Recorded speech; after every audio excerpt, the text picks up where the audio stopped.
The cold came first, before the sight of the gate, before the creak of the hired cart's wheel on the frozen rut of the lane, before any other sensation could arrange itself into meaning. It was the cold of 1814, a January cold that had settled into the limestone walls of Ashford Hall, the way grief settles into a house long occupied by it, quietly, without announcement, until it becomes indistinguishable from the stone itself. The east wing had surrendered to the ivy some years prior, the dark tendrils pressing into the mortar as though the countryside were patiently reclaiming what had once been borrowed from it. A cornice above the second story had cracked along its length, and no one had thought to repair it. The hall did not look abandoned so much as it looked tired in the manner of very old things that have simply ceased to expect warmth and have made a quiet accommodation with its absence. Eleanor Voss stepped down from the hired cart with one hand braced against the iron bracket at the side, and she did not stumble. She was 23, dressed in a dark wool travelling coat that had been good once and had passed through good into merely serviceable without attracting much notice, and she held in her left hand a letter whose ink had smeared at the lower corner, where her fingers had pressed it too many times on the road from Suffolk. The letter had been read until its creases were soft as cloth. She did not read it again now. She stood in the grey light of the late afternoon and looked at the house, and the house in its manner looked back at her. The long blank windows, the bare elms still as sentinels along the approach, the single lamp burning in the far study window on the upper floor, its flame quite steady, betraying nothing. The cart driver set her trunk down in the gravel with a sound that seemed very loud in the stillness, accepted his coin without ceremony, and departed. Eleanor watched him go. She had known, since the morning her father had pressed the letter into her hands, and could not meet her eyes, that there would be no calling after. Mrs. Calloway appeared at the side door rather than the formal entrance, which Eleanor noted without particular feeling, a small economy of ceremony that told her something useful about the nature of her arrival. The housekeeper was a compact woman of perhaps 50, with dark eyes that conducted their examination of Eleanor with the efficiency of long practice. She had expected, perhaps, a girl in distress, tear-blotted, trembling, arriving with the look of someone who required managing. Eleanor offered none of these things. She stood quite still in the gravel, her smeared letter at her side, her expression neither defiant nor resigned, but simply present, and something in Mrs. Calloway's posture shifted almost imperceptibly, the way a door shifts on its hinge when a draught changes direction. She said only that Eleanor must be cold from the road, and Eleanor agreed that she was, and nothing further was said about expectations on either side. The Duke did not come down. The lamp in the study window remained where it was, steady and remote, as though its occupant had acknowledged the arrival of a new fact and returned at once to whatever occupied him. Eleanor did not take this as a slight. She had read the letter too many times to suppose that she was owed a greeting. Mrs. Calloway led her, not to the guest rooms in the west corridor, but down a shorter passage toward the servants' hall, and Eleanor understood that this too was a kind of fact about her position here, arrived at by some logic she had not been consulted on. She set her trunk against the wall where Mrs. Calloway indicated, the stone floor very cold, even through the soles of her boots, a single candle guttering in a draught from the scullery door. Eleanor looked at the trunk, the one trunk holding everything she had brought from the life before the letter, and thought that she had placed it here herself with her own hands, without being asked. Outside, the cold pressed against the narrow window, the ivy moved very slightly in the wind, and the lamp in the far study window burned on, and Ashford Hall settled deeper into the stillness of a winter evening that had not expected anyone to arrive at all. Morning came to Ashford Hall as a thin, reluctant thing, the light arriving sideways through tall windows whose curtains had not yet been drawn back, lying in pale strips across the floorboards of the study, as though it too were uncertain of its welcome. Eleanor stood near the door, not having been invited to sit, and she did not sit. The fire had been lit some hours ago, she judged, for the coals had already settled into their familiar silence, giving warmth without conversation which seemed fitting enough for the room in which she found herself. Lord Edmund Ashford did not look up when she entered. He sat at a great writing table of dark walnut, its surface ordered with the precision of a man who wished to impose upon his household the stillness that the world beyond its walls refused to grant him. Before him lay the debt instrument, a single folded document, opened now and weighted at its corners by a brass inkstand, and one hand that rested upon it flat, patient, not yet reading. He read it when he was ready. His voice, when it came, was neither warm nor cold, but something more difficult to bear. It was even. £460, he said.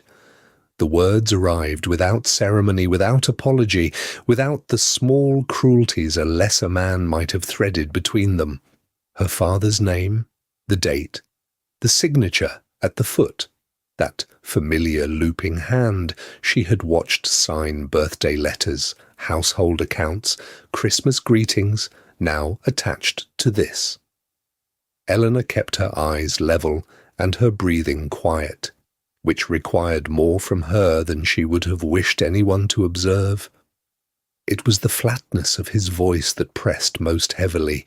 For coldness she might have answered with her own, and kindness would have broken something she could not afford to have broken.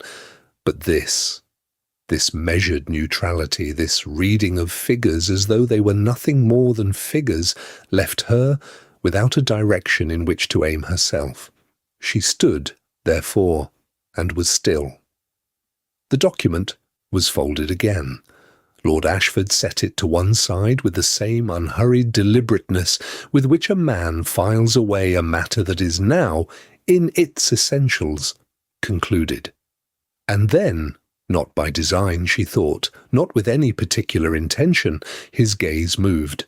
It did not travel to her face, nor to the travelling dress that Mrs. Calloway had been too tactful to remark upon the evening before. It stopped instead at her left hand, where the glove had been darned at the knuckle in thread that was almost but not precisely the correct shade of ivory. The morning light found the mended place and held it. He looked for perhaps half a second longer than one looks at nothing. Then he looked away, and the moment closed over itself like water. The arrangement, he said, was as follows. She would serve as companion to his ward, Miss Harriet, presently 16 years of age, in the matter of her education and her days, until such time as the debt was fully discharged. He did not name the length of that time, and she did not ask. No other claim was spoken aloud. He did not say what would happen after, and she understood, with the particular clarity that comes to those who have had cause to study the limits of their own circumstance, that after was not a country she was being invited to consider just yet. There was only this room, this document now folded and set aside, and the quiet between them that was not yet comfortable but was not yet cruel. Eleanor stood a moment longer.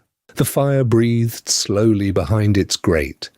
Outside, the frozen grounds of Ashford Hall lay under their thick silence, and somewhere deeper in the house a clock measured out the morning in small, unhurried increments, as though time here had learned, long ago, not to rush toward anything. The schoolroom at Ashford Hall carried a particular cold that the morning fire did nothing to soften. A chill drawn up from the stone floors and exhaled by the walls themselves, as though the house kept its own counsel about warmth and dispensed it only where it chose. Beeswax and old paper, and something faintly mineral, like the breath of a cellar. These were the scents that greeted Eleanor Voss when she crossed the threshold on the second morning, her darned gloves folded in her pocket, her hands bare and slightly reddened from the corridor.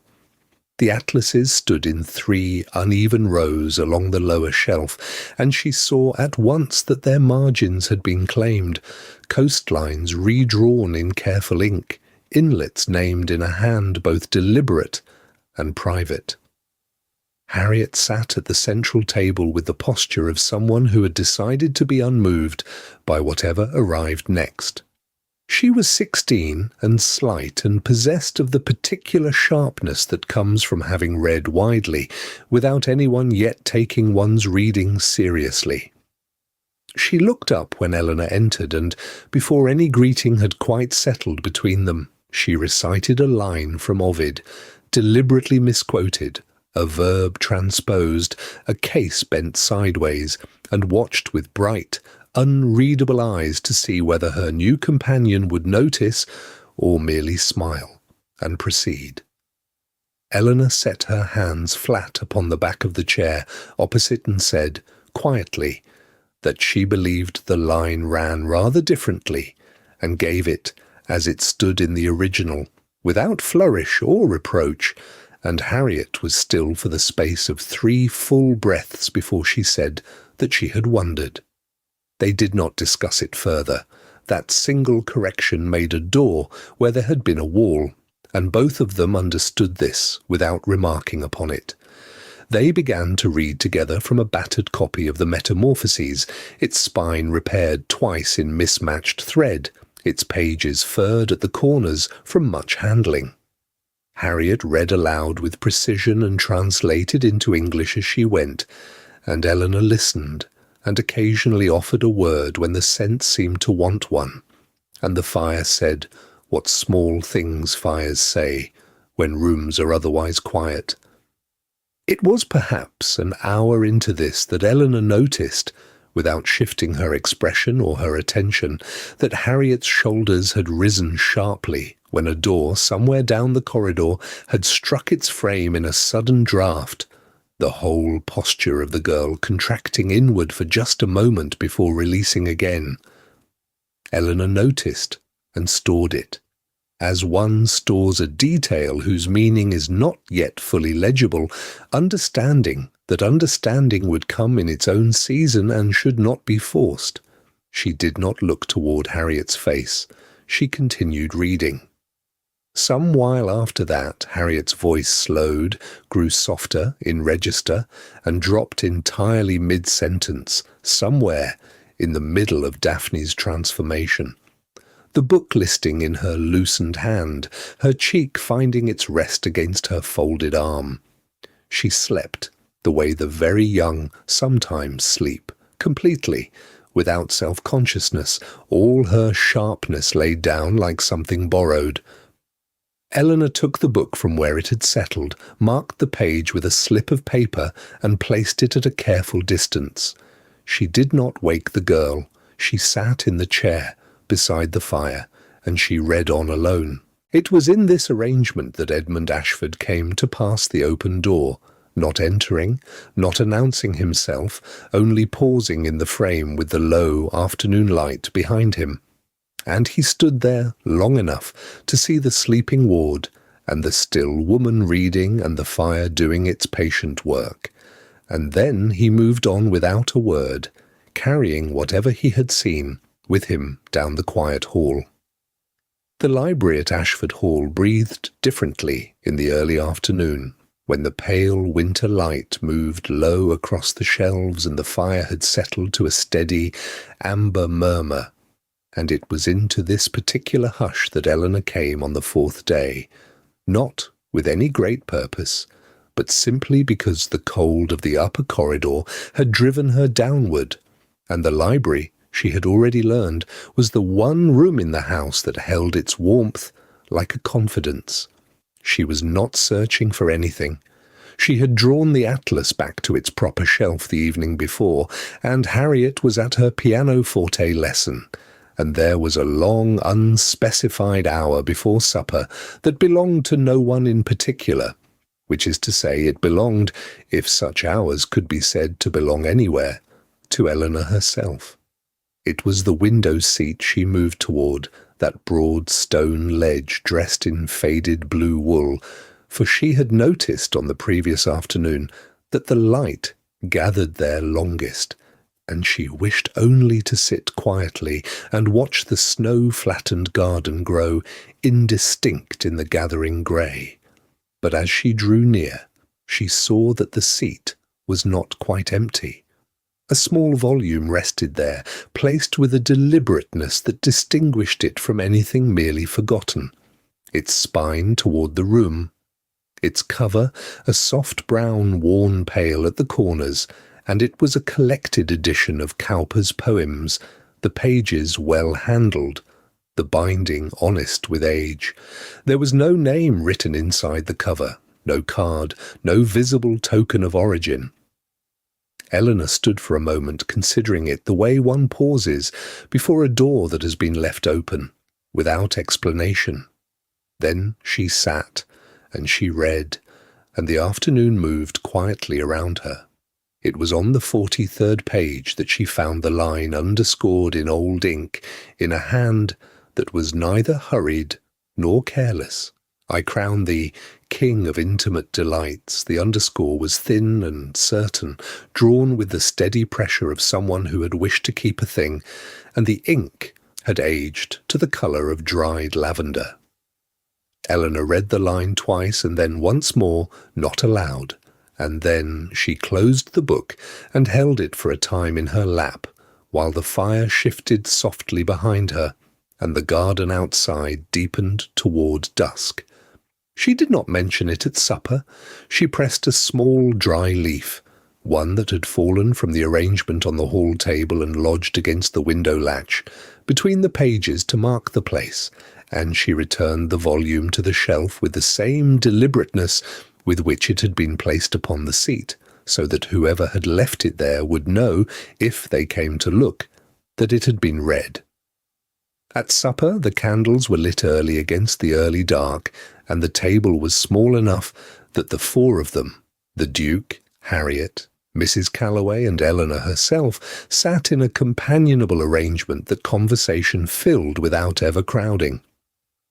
Eleanor poured the tea, as she had taken to doing since her second evening, and it was in the course of this small domestic act, her left hand steady on the handle, that she became sensible of being watched, not broadly, not obtrusively, but with a quiet and particular attention, as one watches a thing that has only just become visible. She did not raise her eyes to confirm it, it was enough to know. Later, when Harriet had retired, and Mrs. Calloway lingered to bank the fire, the housekeeper remarked, in the even tone she used for all household matters, that the late Duchess had been fond of the library at precisely that hour of the afternoon, the early afternoon quiet, she said, before the light changed. Eleanor thanked her for the confidence and did not ask more, and the room settled again into its old, patient silence, holding, as old rooms will, far more than it chose to say. For 3 days the snow fell without ceasing, arriving first as a whisper against the east-facing windows of Ashford Hall, and then as a great white silence that sealed the roads, stilled the distant village bells, and drew the world to a close no further than the garden wall. The frost crept inward along the casements, and the tall panes of the east corridor wept with condensation each morning, their cold glass mourning the vanished countryside beyond, as though the house itself had turned its face away from the world and chosen, at last, to be alone with its inhabitants. The grounds disappeared beneath a smooth and featureless expanse, and the elm avenue became a corridor of grey shapes. Half swallowed, receding into a light so flat and pale it seemed less like day than like the memory of day. Ashford Hall, always a vast and formal creature, given to echoing distances and rooms, held at careful remove from one another, contracted now to something smaller, warmer, and considerably more difficult to navigate with propriety, intact. The kitchen fire became the heart to which all warmth flowed outward, and by the second afternoon it was impossible to pretend that the great, cold dining-room was an agreeable place to take one's meals. And so it happened that Lord Edmund Ashford dined with Eleanor and Harriet rather than alone, a thing that showed at once in the rigid angle of his shoulders, in the precise arrangement of his cutlery, and in the way he addressed most of his remarks to the candelabra situated at the table's centre, as though it were the most companionable object present. He was not unkind. He was simply a man who had lived inside his own silence for so long that the presence of others at his table had the quality of a door opened unexpectedly onto a room one had forgotten was there. Harriet, being 16, and possessed of a fine instinct for the edges of decorum, elected on the third evening to suggest a game of cards. She produced the deck with an air of perfect innocence, counted the three of them aloud, frowned, and announced that a proper game of this particular variety required 4 players, and that they were one short. She proposed, with becoming gravity, that the 4th hand be dealt to an absent player and played as the cards demanded, without stratagem or sentiment. Eleanor agreed. Edmund, after a pause in which the candelabra received a particularly considered look, agreed also. The absent hand proved to be possessed of extraordinary fortune. It accumulated tricks with the serene indifference of good luck unencumbered by anxiety, and by the game's end it was Eleanor who sat across from that empty chair and accepted the final tricks on its behalf, setting them down with a quietness that was not quite a smile. Edmund looked at the small stack of cards before the vacant place, and something moved across his face. Not yet a smile, not quite, but the shadow a smile casts before it arrives, the faint alteration of a man who has remembered against his will that certain things are amusing. He caught himself. He straightened. He remarked that the absent player had shown considerable promise. Harriet laughed, bright and unguarded, and Eleanor did not look up from gathering the cards, because she understood, with the particular instinct of those who have learned to hold their own expression still, that the moment was not hers to claim. Later, while the evening settled and the fire spoke in low voices to the grate, Eleanor crossed to the far end of the parlour and discovered, near the floor, where the wainscoting met a stretch of older plaster, a thin crack through which cold air moved in a slow and steady exhalation, as though the house breathed winter inward through a wound it had ceased to notice. She reached into the pocket of her coat, which lay folded across a nearby chair, and withdrew a letter, her own, from home, the paper softened with rereading, and pressed it carefully into the gap, folding it twice to fill the space, smoothing it flat with the side of her left hand, until the cold draught ceased. She did not hear Edmund in the doorway. She did not know he stood there, watching her mend his house with the only material she had to offer, until she had already finished, already risen, already become once more the companion he employed, and not the woman who repaired things quietly in the corners of other people's rooms. The morning came in quietly, as mornings at Ashford Hall had begun to do, grey light pressing softly against the frost-edged panes, diffuse and without warmth, the kind of light that belongs more to the night it has displaced than to the day it promises. The fire in Eleanor's small chamber had been laid and burned low, a steady amber presence, and the room held that cold which persists even after the chill has been addressed, a cold that lived in the corners, in the folds of the curtains, in the floorboards near the window. She had grown accustomed to the silence of the upper corridor at dawn, to the wind moving across the south-facing roof like a slow exhalation, to the way the house seemed to hold itself in patient suspension between darkness and waking. It was into this familiar quiet that the breakfast tray arrived, carried by a parlour-maid, who set it upon the writing-table without ceremony, the small pewter teapot, the toast-rack, the modest arrangement of preserves that appeared each morning with the reliability of a covenant, and withdrew, pulling the door softly behind her. Eleanor, still wrapped in her shawl, crossed the room to pour her tea. She reached for the cup before she noticed the sheet of paper folded beneath the toast-rack, pressed flat by its modest weight, its edges slightly curled from the warmth. It was not sealed. It bore no greeting and no signature. It was a single page from a ledger. She recognized it at once. The ruled columns in pale ink, the careful hand with its upright numerals, the figures set in neat rows with the quiet authority of arithmetic, and at the foot of the column, where £460 had stood as a fixed and immovable fact, since the afternoon of her arrival there was now a lesser sum, a reduction, not large and not explained, but precise in the way that only deliberate calculation can be precise, as though someone had sat at a desk in the late hours by candlelight and reckoned carefully what had been given and found it worth the setting down. Eleanor stood holding the page a long moment. Outside, a thrush attempted the first bars of some tentative song and thought better of it. She folded the sheet along its original crease, tucked it into her sleeve, and finished her tea.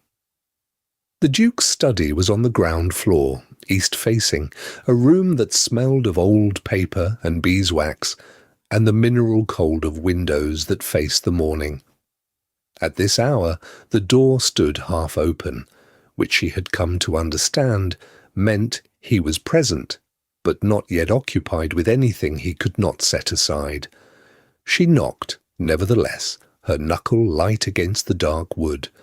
He was at the window as she had somehow known he would be, his back to the room, his coat dark against the pale glass, his gaze toward the south lawn, where the snow had softened overnight into something less certain of itself, pale and yielding at the edges, retreating from the gravel path in slow, undramatic surrender. The room was very still. The only sound was the low, inward breath of the fire, and, distantly, the settling of the house around them. He did not turn when she entered, though she was certain he heard her. She placed the folded sheet upon the corner of his desk, beside the inkstand, and waited, her hands loose at her sides. When at last he spoke, his voice was low and without preface, as though they were resuming a conversation rather than beginning one.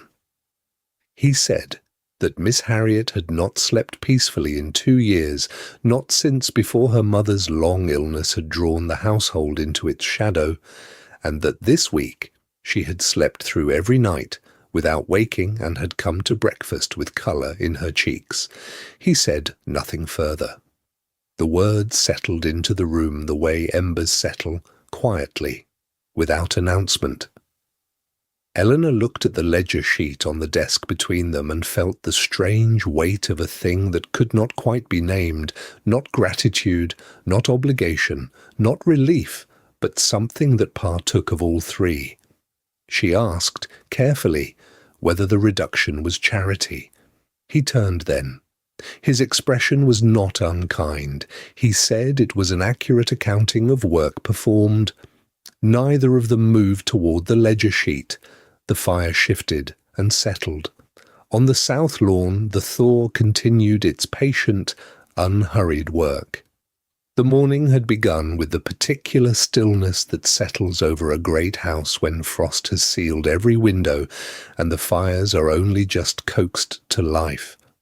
A stillness so complete that Eleanor could hear the soft shift of coals in the grate 3 rooms distant, and the muffled footfall of a housemaid carrying water along the upper corridor, and beneath it all the slow, dependable breath of Ashford Hall itself, which had grown, in these weeks, since the snow, almost familiar to her. Almost, she permitted herself to think, like the breath of a place that had begun to trust her presence within its walls. She was seated at the writing desk in the morning room, the grey light of a December sky falling in long, pale strips across the pages she had arranged before her, when Mrs. Calloway entered with the post upon a silver tray, and something in the housekeeper's carriage, some infinitesimal tightening about the jaw that Eleanor had not seen since her first morning at the Hall, caused her to set down her pen before she had been asked to do so. There was one letter. It bore a seal she did not recognize, a device of crossed antlers pressed in dark wax, and it was addressed in a hand that moved with the confident, unhurried strokes of a man accustomed to his own consequence. Mrs. Calloway placed the tray upon the corner of the desk nearest the door, as though she wished to remain close to her means of departure, and then she smoothed her apron with both hands in a slow, deliberate motion, the way one smooths a surface that has been disturbed and must be made orderly again, and she said only that the post had arrived from the Eastern Road, and that the roads were passable now, and that she hoped the day would not grow any colder than it presently was. And then she said nothing further, and withdrew. Eleanor carried the letter to the Duke's study herself, because there was no one else nearby, and because the letter felt in her hand heavier than its single-folded sheet had any right to feel. She did not read the name upon the outer fold until she had set it upon his desk and stepped back, and when she did read it, she found she did not know the name Lord Harwick, though the name seemed to know the house, for the hall itself appeared to draw inward at the sound of it, the way a living creature draws breath before an uncertain moment. She learned the shape of the name's meaning slowly, through the remainder of that morning, assembled from what was not said rather than from anything spoken aloud. A distant cousin, the housekeeper's careful blankness, a provision in certain documents that none of the household had found occasion to speak of in some time. Harriet's legal guardian, should the Duke no longer be living. A detail the house had tried, it seemed, to set aside, the way one sets aside a piece of furniture that does not belong in a room but cannot yet be removed from the house entire. She heard, from the corridor outside the study, the particular sound of paper being committed to flames, not the slow consumption of a log, but the swift, decisive crumple of a single sheet, and when she passed the study door an hour later, she observed, through the inch of space between door and frame, the Duke seated at his desk, writing with the careful deliberateness of a man composing a second attempt. She did not ask about the ash in the grate when she saw it that afternoon. There are questions that a person of sense does not ask before she understands what answer she is prepared to receive. It was Harriet who gave Eleanor the clearest measure of the letter's weight, though Harriet said nothing at all. Eleanor found her in the corridor outside the study door, near the supper hour, quite still, her hand raised as though she had been about to knock and had stopped mid-gesture, her face turned slightly toward the gap where the Duke's voice carried through the wood in low, even syllables. She did not startle when Eleanor touched her shoulder, but she did not move either, and her stillness was not the stillness of a girl who is listening for news. It was the stillness of a girl who has already heard enough to know what she fears, and who is holding herself very carefully in place so that the fear does not show.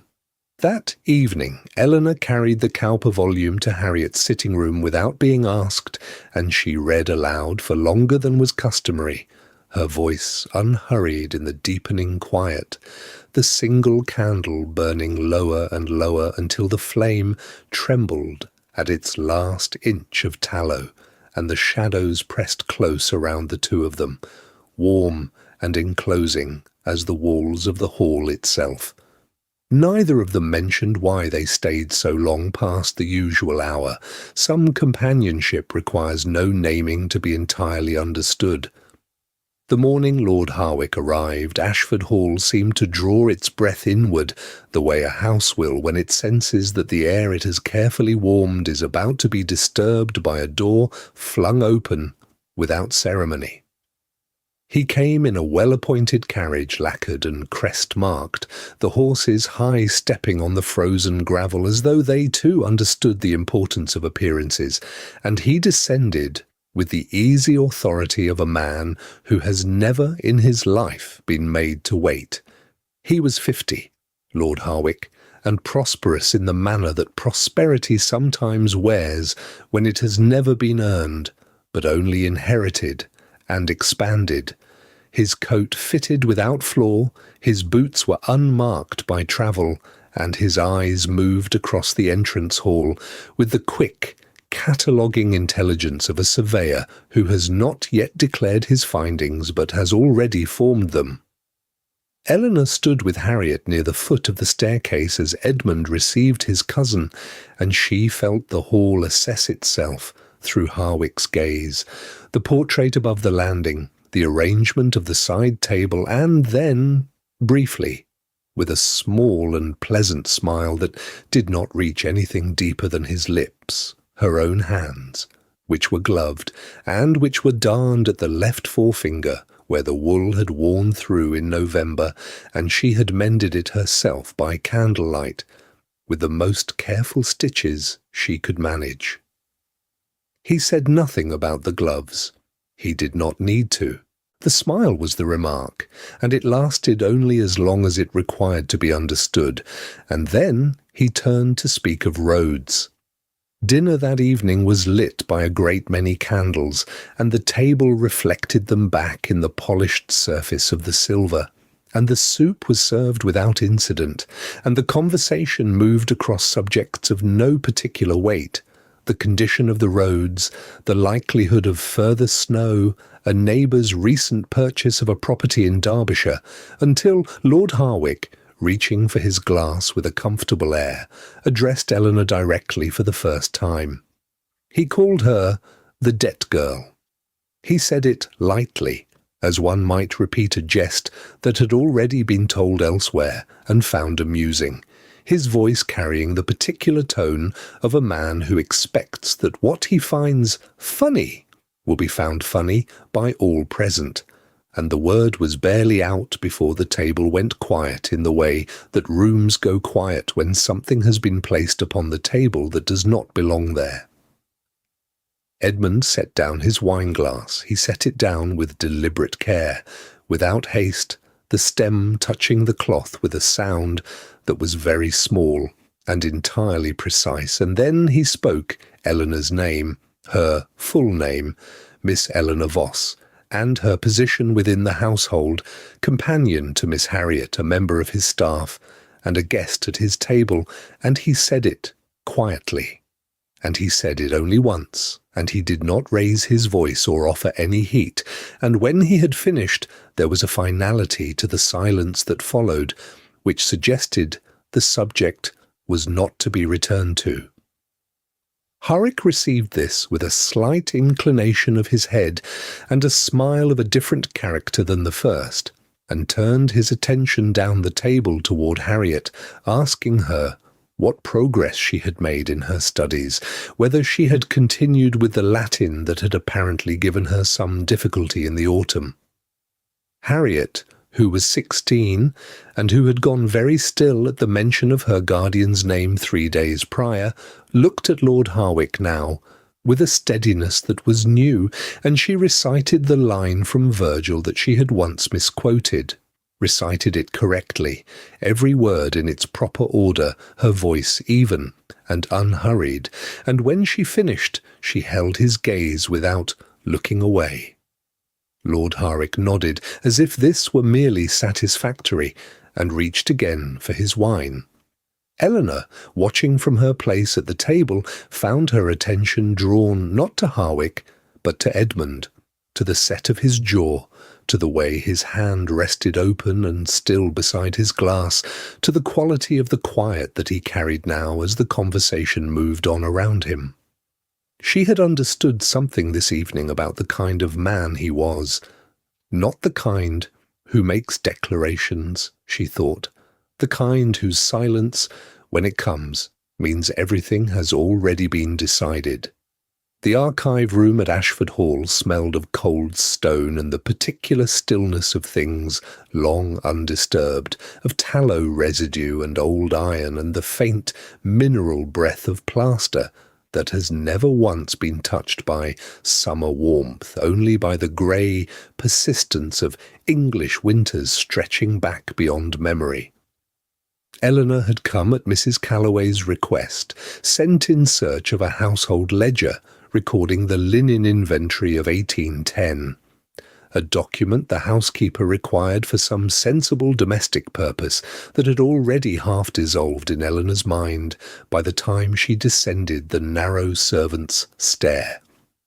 The ledgers were kept along the eastern wall in a row of matching calfskin, and she found them without difficulty. It was the trunk that gave her pause.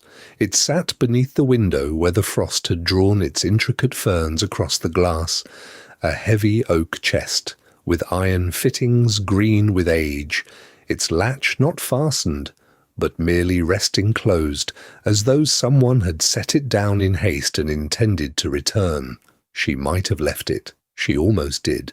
But the latch shifted under the pressure of her hand as she reached past it, and the lid rose an inch, and the corner of a folded document emerged into the grey morning light, like a thing that had been waiting with the patience only paper possesses. The document was old, older, she perceived at once, than anything connected to her father's name ought to be. The parchment had gone the colour of weak tea at its edges, and the ink, though still legible, had settled into that particular sepia tone that belongs to another century entirely. She unfolded it with the care one gives to something fragile, her fingers very still, and read the date first, as one always does, the 14th of March, 1791. Then the names.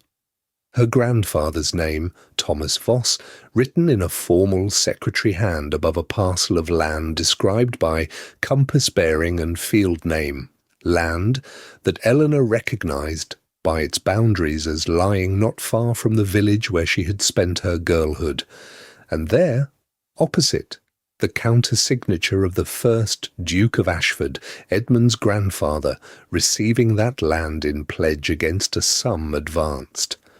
The sum her own father had later borrowed was not, as she had always been told, reckless speculation or the consequence of a weakness for cards. It had been an attempt, a failing, a desperate and ultimately unsuccessful attempt to redeem what had once been Vossland, land mortgaged before Eleanor was born, land her father had perhaps always believed he might one day reclaim.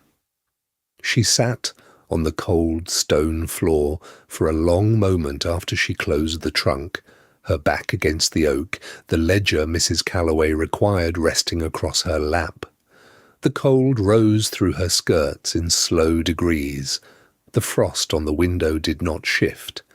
The house settled around her in its winter quiet, neither condemning nor consoling, simply present, as houses are. When she rose, she did not go to Edmund. The discovery was too large for the immediacy of speech, too full of implication that she had not yet had time to trace to its edges. Instead, she returned to her room by way of the library, pausing only to take the Cowper volume from its place on the shelf, her own copy now, as much by habit as by right, and to sit at the small writing desk beneath the window, where the light came in pale and thin and honest. She copied the relevant lines in her smallest, most careful hand, the date, the land description, the names, the sum. Then she folded the paper once, slid it between the pages at the underscored love line, and closed the volume quietly over it. The original she had already returned to the trunk exactly as she had found it, the latch resting as though it had never been disturbed, the frost continuing its slow and patient work upon the glass. The candles had long guttered in the draughts that moved like old sorrows through Ashford Hall, and only the fire remained, sinking now into its last red architecture of coals when Edmund Ashford, Duke of Ashford, drew the Cowper volume from the edge of his writing table and understood, with a quietness that settled over him like the first snow of the season, that it had not been there when he had left the room that morning. The leather was cool beneath his fingers, and when he opened it to the underscored page, the pressed leaf was still there, brown and deliberate and faintly sweet with the memory of summer, and beneath it lay something else entirely, lines copied in a hand he recognized at once as Eleanor's, small and careful and without flourish, the kind of hand that wrote only what it meant. He read them slowly, as a man reads a document that rearranges the furniture of his understanding. They were clauses from the 1791 Voss Ashford land contract, the instrument he had believed lost or never considered relevant, and they described with the dry precision of a solicitor long dead an arrangement in which the Voss family had not borrowed against Ashford land but had attempted, through the agreed encumbrance, to recover what the previous generation had quietly absorbed into the Ashford estate without proper conveyance. He read the lines a second time, then a third. Outside, the night cart ground slowly over the frozen lane, its iron-rimmed wheels marking the hour in the particular voice that only deep winter and great houses know, a sound that belonged to debts, to vigils, to the kind of reckoning that cannot be delayed until morning. Edmund set the book upon his knee and looked into the fire which had gone now to embers, casting upon his face a light so low it seemed to belong to another century entirely, when the wrong had first been done. There was no word in him for what moved through him then, or rather there were too many words, and they arrived all at once. Comprehension, yes, and something older beneath it, the species of shame that is not guilt exactly, but the discovery that one has been the beneficiary of another man's smallness, that the ledger one has kept faithfully has been the wrong ledger all along. The coldness in him was not the coldness of the frost that had crept to the inside sill of the window, not the coldness of indifference, but the stillness of a man who has been handed the truth and is sitting very carefully with it, afraid that if he moves too quickly, it will become something lesser. She had not demanded a hearing, she had not presented the document to him with accusation or triumph. She had copied the relevant lines into a book of poetry she knew he would eventually open, slipped them beneath a pressed leaf she had placed there weeks before as an act of something wholly different, and returned the original contract to wherever she had found it. The fire gave one last breath of heat and went dark. Edmund did not move to tend it. He sat in the cooling room with the Cowper on his knee and the copied lines loose between his fingers, and the hall around him settled into its night sounds, the tick of the long case clock in the passage, the distant step of the night watchman on the gravel, the sound of Harriet turning once in her sleep in the room above.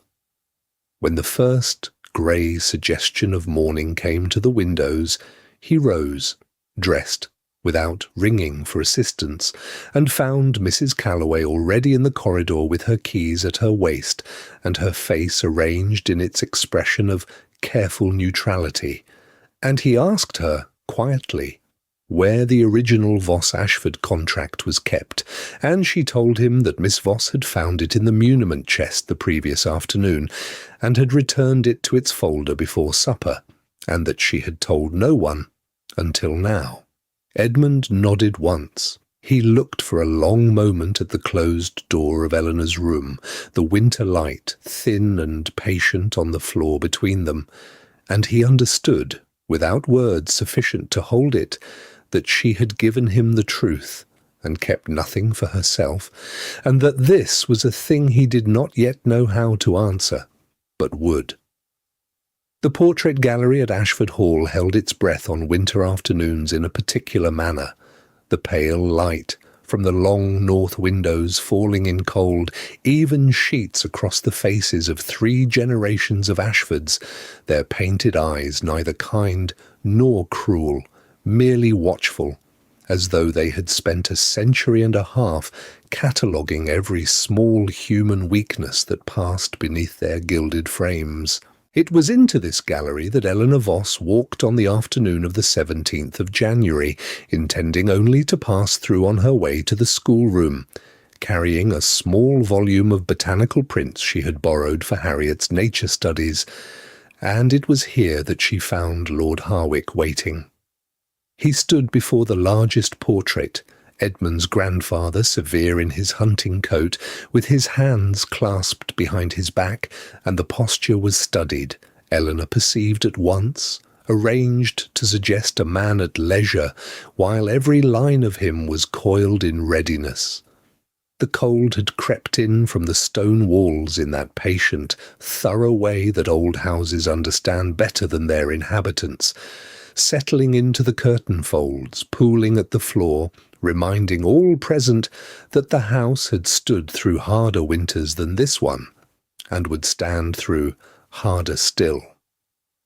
Lord Harwick did not turn immediately when she entered. He permitted a silence of some length which was itself a form of speech, and then he said, in a voice that carried no more urgency than a man discussing tomorrow's weather, that he had been hoping for a moment alone with her. He was, he said, a practical man, one who found sentiment an inefficient currency, and he believed that Eleanor, being a young woman of obvious intelligence, would appreciate a proposal framed in plain terms. The proposal was this: she would leave Ashford Hall quietly, within a fortnight, citing whatever cause she wished, ill health, a family matter, the natural conclusion of a temporary arrangement, and in exchange he would see personally to the complete cancellation of the £460 that remained against her father's name. No remainder, no condition attached to the money save one, and the one condition was that she would say nothing. Nothing, he repeated, with a pause of deliberate weight, of any documents she might have encountered during her time in the household, of any papers relating to the management of ward inheritances, of any lines she might have copied from any contract of any date. The painted Ashfords watched from their frames. The cold pooled at Eleanor's feet. She stood very straight, her shoulders neither pulled back in defiance nor curled inward in the manner of a woman diminished, simply straight, as a person stands when she has already decided, and she looked at Lord Harwick a moment before she spoke. She said that she understood him precisely. She said that she would not. 2 sentences delivered without a raised voice, and then she left the gallery by the door through which she had entered, her footsteps on the stone floor unhurried, the botanical prints still held in her hand. She went directly to the schoolroom where Harriet was copying a French passage at the small writing table, and she asked the girl to set down her pen. Her voice was even. She had some care for that. She told Harriet to pack one small bag, only what was most necessary, only what she wished not to be without, and to remain in her room with the door bolted from within until she was called to dinner, opening it to no one before that hour except Edmund himself. Harriet looked at her, the French passage half finished, and she asked no questions, which was perhaps the truest measure of what Lord Harwick's visits had taught her over the years. She simply nodded. Edmund returned as the winter light was failing, and Eleanor was waiting for him in the entrance hall, and when he looked at her face he stopped. She told him everything. She used the precise words Harwick had spoken in the order in which they had been spoken, without rearrangement and without commentary, because what had been said was sufficiently clear on its own and required no annotation from her. Edmund listened. He did not speak while she spoke. He did not shift his weight or look away or interrupt to offer reassurance or to express the indignation that was, she could see, gathering very quietly behind his eyes like weather preparing to arrive. He simply listened all the way to the end, and when she had finished he remained silent a moment longer, and in that silence Eleanor understood something about him that no declaration could have taught her, that he was a man who believed a person's account of her own experience deserved to be received whole without reduction, and that to listen in this manner was not a small thing, but was, in its way, the first act of a faithfulness that had not yet found all its other forms. The library smelled of beeswax and cold ash that afternoon, the fire having been allowed to die down to a pale constellation of embers, as though Ashford Hall itself had drawn a long, deliberate breath, and held it in readiness for what the hour required. Edmund had risen before the last of the morning light thinned over the frost-silvered lawns, and by the time the long case clock in the corridor struck 2, the solicitor's letter lay already copied in a fair hand upon the mahogany writing table. The guardianship clause set out in careful, unsparing language, the original land contract of 1791, cited by date and signatory, each provision numbered with the quiet patience of a man who had been thorough before he had been decided. Lord Harwick arrived at the library door with the particular assurance of a gentleman who expects the terms of an encounter to be his own, and he found instead that they had been arranged without him. Edmund did not raise his voice. He did not require to. He indicated the chair across the table with a courtesy so precise it contained within it no warmth at all, and he laid before his guest the debt instrument bearing Eleanor's father's name, the original, not a copy, drawn from the locked deed box that had held it these many months. He spoke of the guardianship clause and the manner in which it had been constructed around a misreading of the Voss conveyance, and he spoke of it in the measured cadences of a man reciting fact rather than mounting argument. Harwick's composure did not shatter. It did something subtler and in its way more complete. It cracked once, a single involuntary tightening about the jaw that lasted no longer than the turn of a second, and then it reassembled itself into a retreating politeness, the kind that belongs to men who understand when a field has been lost and choose to depart it with their bearing intact. There were words exchanged that the house kept to itself. There was the scratch of a pen, the low exchange of folded papers, and then the sound of a chair drawn back across the Turkey carpet with a care that bordered on deliberateness. Harriet heard the carriage called for from her window on the upper floor, where she had sat all afternoon with a book open on her lap and not a page of it read. She watched the wheels press dark arcs into the thawing gravel of the drive, watched the vehicle grow smaller between the lime trees, and she set the book aside, and exhaled, a long, unguarded breath that she had perhaps been holding since the morning Harwick had first arrived, with his careful smiles and his questions about the estate boundaries. The house, too, seemed to settle. A timber shifted somewhere in the upper story with a sound like a single note struck and released. The cold that had pressed against the eastern windows all through the fortnight softened imperceptibly, as seasons will when they are ready, without announcement. Edmund found Eleanor in the schoolroom at the long table by the window, a candle lit against the fading afternoon. Harriet's atlas open before her, with pencilled corrections marked in Eleanor's small and even hand, a coastline adjusted, a country's name respelt, the patient work of a woman who had not stopped being useful, because the hours around her had grown uncertain. He did not speak at once. He crossed the room and set upon the table between the atlas and the candle a single folded document, not the ledger that had governed so many of their conversations, but the original debt instrument, the very paper that had brought her to Ashford Hall in the pale cold of the previous autumn. She looked at it. She looked at him. The document was unsigned on the line that would have bound it, which meant, in the plain and irrevocable language of contract, that it was cancelled. Eleanor did not reach for it immediately.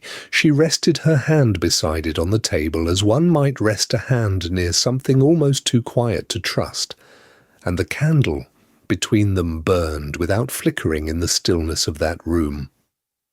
The morning came in grey and still, as though Ashford Hall itself had drawn a long breath and was holding it, the kind of stillness that settles into old stone when something is about to change and the stone, older than any of its inhabitants, already knows. Eleanor had not slept well. She had lain listening to the ordinary sounds of the house, the creak of a settling beam, the distant rhythm of wind along the eastern eaves, and had marked, without meaning to, the precise darkness of the east wing where the study lamp had burned every night since her first evening beneath that roof. It was dark now. She had noticed it before the candle in her own chamber guttered, and the noticing had sat inside her chest like a small cold stone through all the sleepless hours that followed.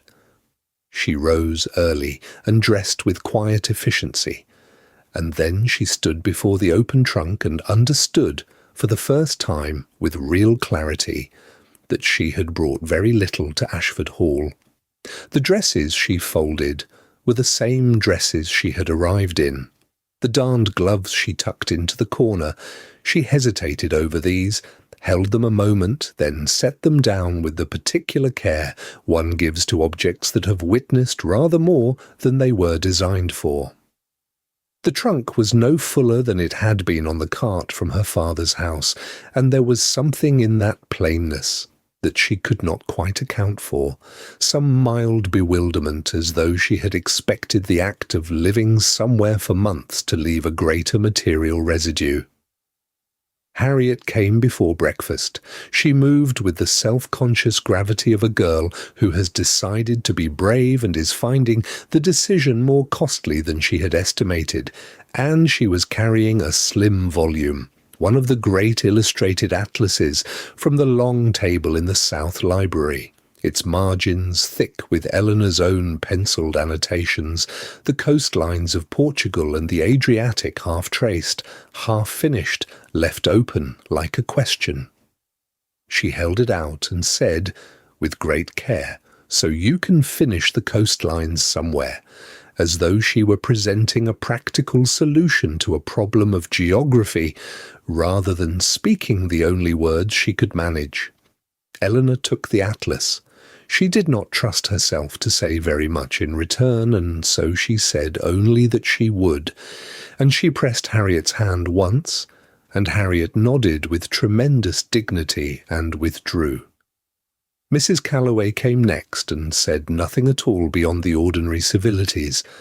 She pressed into Eleanor's hands a pair of gloves, new ones, white kid, quite fine, entirely undarned, and held her gaze for a steady moment with the expression of a woman who has decided that some truths are better conveyed through the medium of haberdashery than speech. Eleanor accepted them. She understood. The household descended to its morning business, and Eleanor carried her trunk to the top of the stair, and then came down herself and waited in the entrance hall, where the pale light of a June morning, cool still, spring not yet finished insisting on its own presence, fell across the black and white stone floor in long unsteady bars. She waited a careful interval, listening for a footstep she recognized, a particular unhurried tread that had become, without her full permission, one of the sounds she associated with safety. The hall offered her only its own silence. After the interval had stretched past what courtesy required, she asked the footman to send for the cart. The east wing lamp had not been lit. She had told herself through the long grey hours of the night that this meant nothing, that a lamp not lit was simply a lamp not lit, that a man who did not come to the hall was simply a man occupied elsewhere. That absence was not, in itself, a message. She was a rational creature. She had always been a rational creature. She stood beside her small, honest trunk, and the house breathed around her, and its breath was very loud.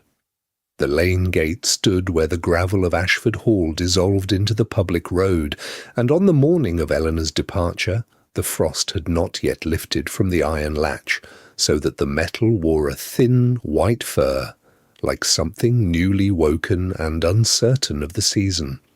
She heard the hoofbeats before she saw him, a measured canter rather than a gallop, the sound of a man who had decided upon a thing and was carrying it out without theatre.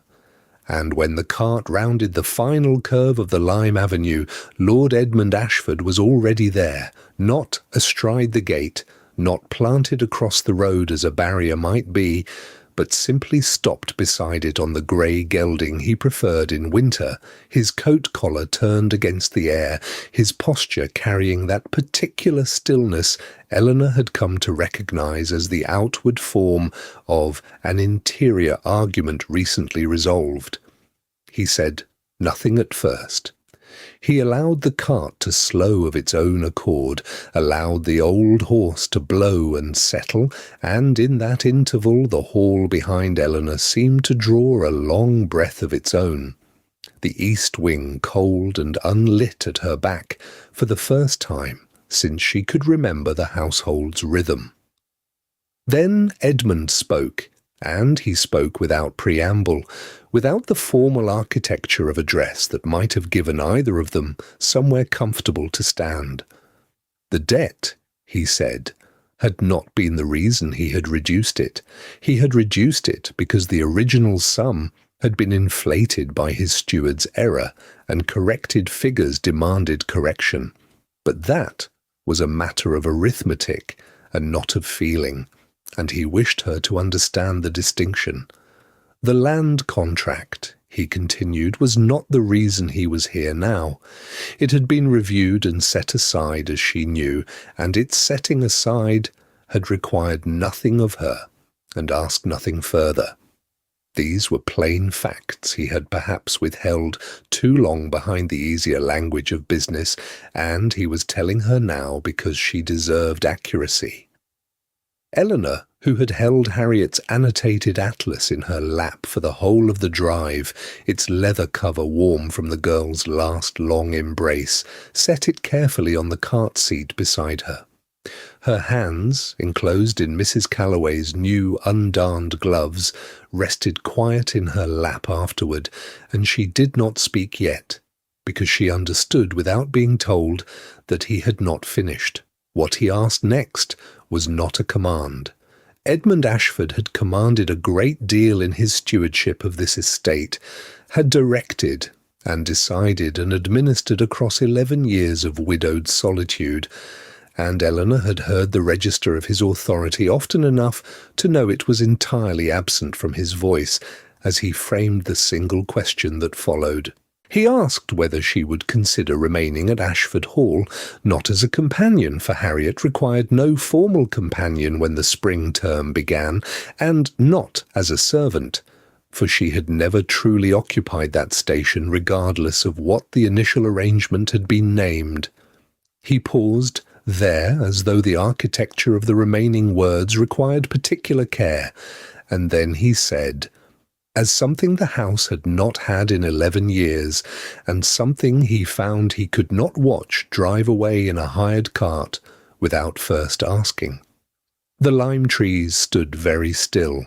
The frost on the gate latch did not melt, but the light shifted fractionally as a cloud moved, and the lane brightened in that quiet way of early spring mornings that do not announce themselves but simply arrive. Eleanor looked at him. She looked at the question in his face, which was not a young man's unguarded hope, but something older and more careful. The expression of someone who has carried a silence so long that setting it down in the open air felt both relief and exposure at once. Then Edmund drew one gloved hand from the rain and extended it toward her, across the small distance between the horse's shoulder and the cart's side, offered it, not seized, not insisted upon, simply held it in the pale morning as a thing available and waiting. Eleanor looked at his hand. The pause that followed was long enough to hold several kinds of answer, long enough that the old cart horse shifted his weight and the atlas slid a half-inch on the seat beside her, and the hall at the end of the lime avenue seemed to lean almost imperceptibly forward, as a house will do when the question being asked in its lane is one it has been waiting across 11 winters to hear. April came to Ashford Hall on the wings of a thrush, its song arriving first through the long corridor, before any eye had marked the season's turning, and the house, which had held its breath through so many cold and colourless winters, seemed at last to release a slow, wondering exhale, as though it had only now recalled what warmth felt like against old stone, what it meant for light, to move across a room with something like tenderness, for air to carry the scent of turned earth and new blossom, rather than frost and sealed rooms and the particular silence of a place too long unoccupied. The east wing lamp burned every evening in the window that faced the lane, a small amber constancy that the village had begun to note without remark, the way one notes the return of swallows, not with surprise but with the quiet relief of a thing restored to its proper order, a signal as unhurried and certain as the lengthening of days itself. The ivy, which had crept with such patient ambition across the southern face of the hall, was cut back from 2 of the long casement windows, their glass blinking open to the light like eyes unused to kindness, but the 3rd window was left as it was, swathed in green, because Eleanor had said, one mild afternoon with her hand resting lightly on the stems, that it softened the stone, and Edmund had looked at the wall and then at her and agreed without further deliberation, which was the manner in which many things at Ashford Hall were decided that spring.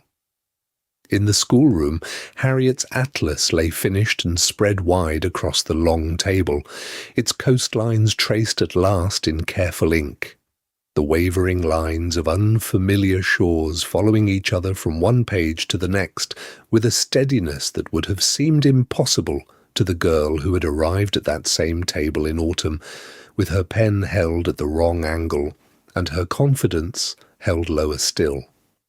2 new books had come from London, ordered by Edmund without announcement and set at the atlas's edge, their spines uncracked and smelling of fresh binding, and Harriet had looked at them for a long moment before opening either, as though she wished to remember what it felt like to have things given freely, without ledger or obligation. There was a ceremony, small and unrecorded, in the village church on a morning when the light fell at a long and gentle angle through plain glass and lay in pale, warm rectangles across the stone floor, the air inside cool and still and faintly sweet, with beeswax and old wood, and the register received its entry in the curate's unhurried hand, and no account of it appeared in the county paper, which was precisely as they had wished, for some things are made less by being spoken, and more by being lived. Eleanor wore the undarned gloves, the very pair she had carried from her father's house, the ones that told, in the small language of threadbare seams, the full length of the road she had travelled. And Edmund, standing beside her in the cool of the nave, let his gaze rest on her hands for the breadth of a single breath, and said nothing at all, and it was in that silence that she understood he saw everything, not only the gloves but the story they contained, and that he had chosen without reservation to stand beside that story for all the mornings that remained. By the time the apple blossom opened in the walled garden, a window somewhere in the upper hall was left ajar each morning, and birdsong entered the long corridor for the first time in years, threading between the portraits and the old dark furniture with the easy assurance of something that belonged there, and the house, which had known cold and absence and the long accumulation of grief, gathered that sound into itself and was, if a house may be said to feel anything at all, content.